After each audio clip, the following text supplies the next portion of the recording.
Hi and welcome back. If this is your first time here, my name is Tiffany and I'm the International Witch. I hope you'll join me today as I make my summer solstice altar. The summer solstice marks the longest day and the shortest night of the year. Humans have been celebrating the solstice since the beginning of time, it seems. Some of the earliest examples of us observing the solstice is Stonehenge in the UK and Hajaim in Malta. And what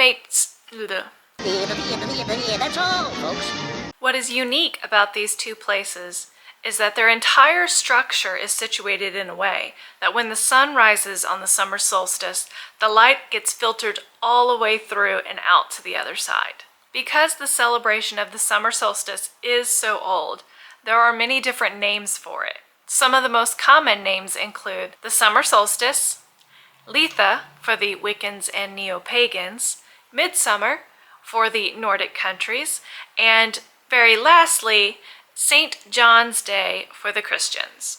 Some of the ways to celebrate this summer solstice is by surrounding yourself with iconography or things that resemble the sun.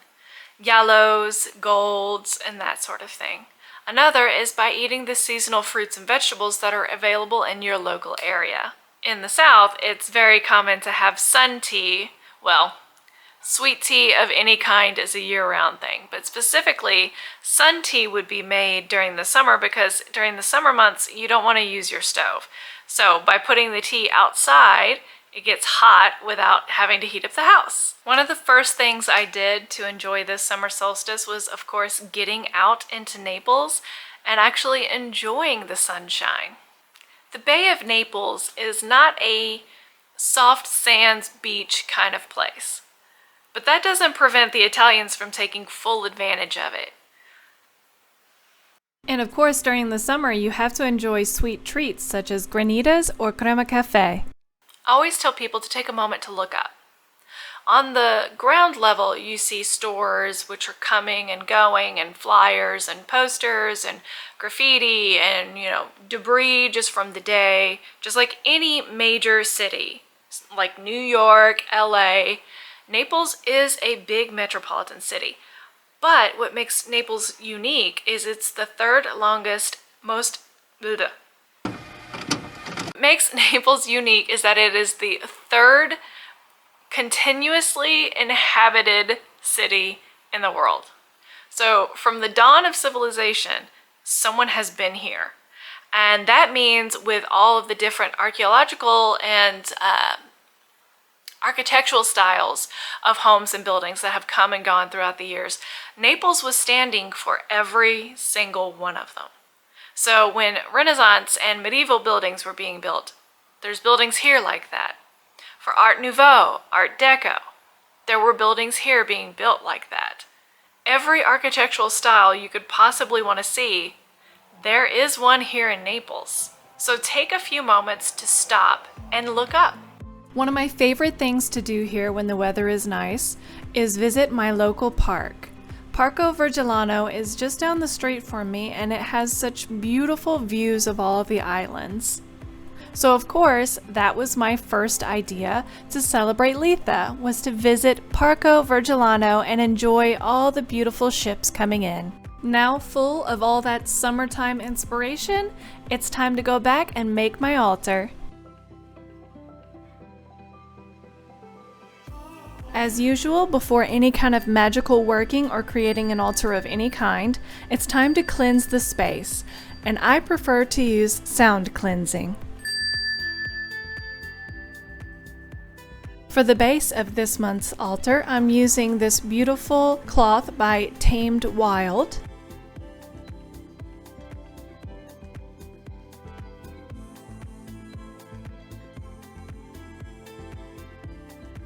And my favorite representation of the sun are sunflowers. I actually got these from a little flower truck down the street. It's very common here in Naples during the warmer months to see a ton of flower trucks pop up, and it just brightens your day driving down the road, seeing all these bursts of colors everywhere.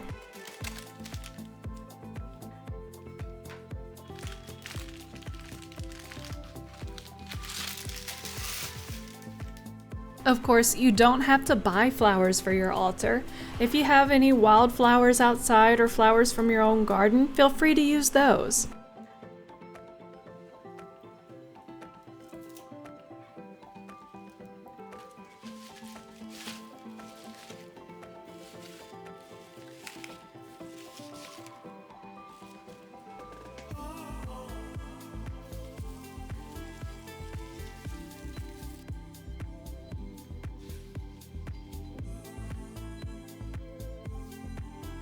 Here's another lovely item that I purchased from my friend the Kitsch Witch. The bright yellow flowers just seem to be at home on my altar.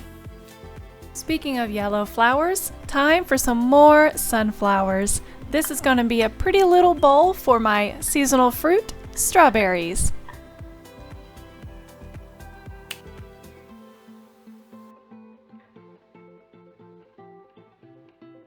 Since gold is very much tied to the summer solstice, I thought this little case would do two jobs, both protecting from the evil eye and bringing gold. And speaking of gold, bringing some rough citrine on my altar as well. And to bring in some more of that summer heat and solar energy, of course I'm bringing in some candles. These just happen to be orange and citrus scented. I love the bright pop of color that they bring set against that sage background.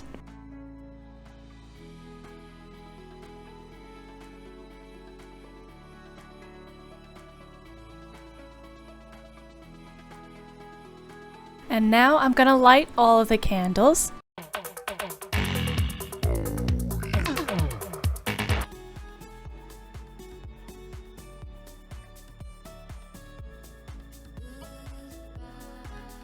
And because I'm super extra and I believe more is more, I'm going to be adding some gold flakes.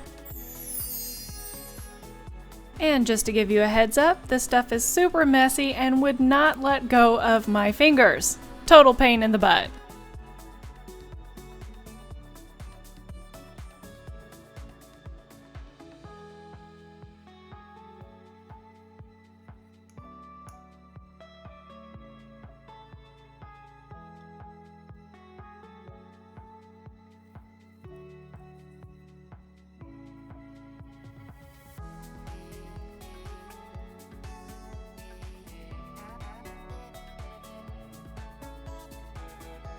And here's the final look at my altar for the summer solstice.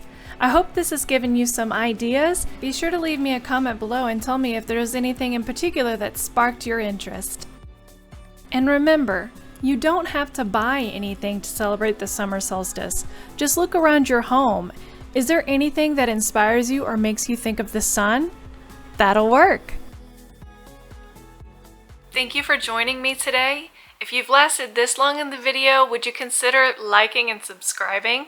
It would mean the world to me. As always, if you check out my blog in the link below, I have free printable grimoire pages, and I also update free printable bujo pages that go along with my bullet journal each month. Love you. Bye.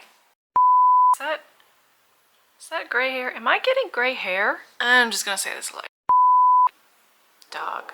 Bark, bark, bark. Bark, bark, bark. Yes, interrupt me. Please. Bark, bark, bark. Humans have been... Nope.